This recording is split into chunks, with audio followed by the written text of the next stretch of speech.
මොකද්ද මේ කරන්නේ? රජතුමාගේ චරිතය කරන්නේ මෙන්න මේක. කිසි රජ බෙනුමක් නෑ තමයි. හැබැයි කියලා කරන්න දෙයක්වත් නෑනේ. එහෙනම් ඌ තමයි රජා. එතකොට ඇමතියාගේ චරිතය කරන්නේ මෙන්න මමයි මාස්ටර්. මම ඇමතිගේ චරිතය කරන්නේ. උඹ? අකෝ උඹ හරියනවද බං ඇමතිගේ චරිතෙට? ඈ? ඇමතිගේ ඇඳුම ඇඳුවා පස්සේ මූ නිකන් තුන් කාලේ පීවිසි බටයක් වගේ තියෙන්නේ. බලපන් මුගේ කැත විතර.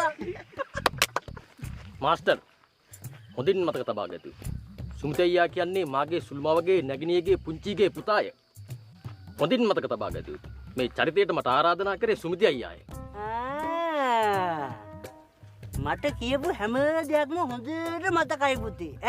හැබැයි අර උඹලා කිව්ව ඥාතිත්වයේ ඔන්න ඕක තමයි මේ මට මතක තියාගන්න බැරි.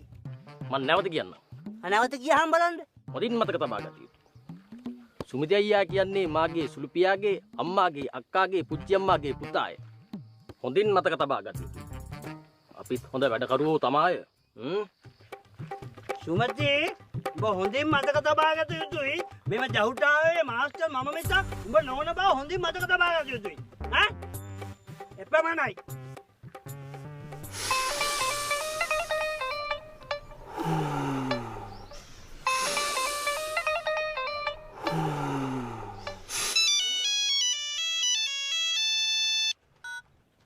Hello කුසුමේ miss. බරටම වැඩ වගේ.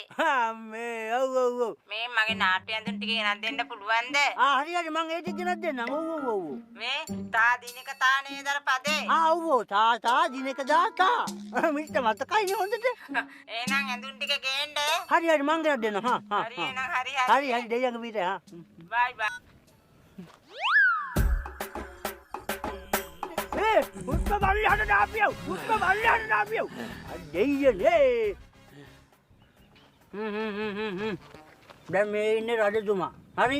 උඹ කියන්න ඕනේ රජතුමාට රජතුමනි මෙන්න මේකයි කාරණාව මම අහිංසක මිනිස්සෙක්. කියපන් බලන්න රජතුමාට කියන විදිහට. රජතුමනි මේකයි කාරණාව. දැන් මන්ද රජතුමා මූද රජතුමා යකෝ රජතුමාට කියපන්.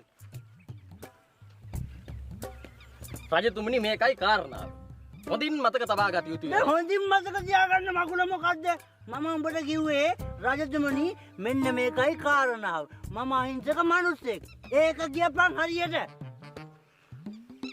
රජතුමනි හොඳින් මතක තබා ගත යුතුයි. මොකද්ද මං හොඳින් බූරුවා? කතා කරනවා. ඌට නෙමෙයි උඹට පරයක්. මගුල් කරනවා මෙතන මම පල්ල මුන්ට.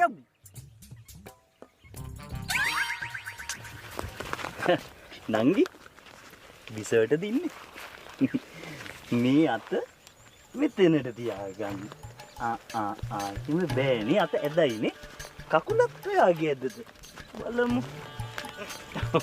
අනේ සෑහෙන්න ඇදයිනේ.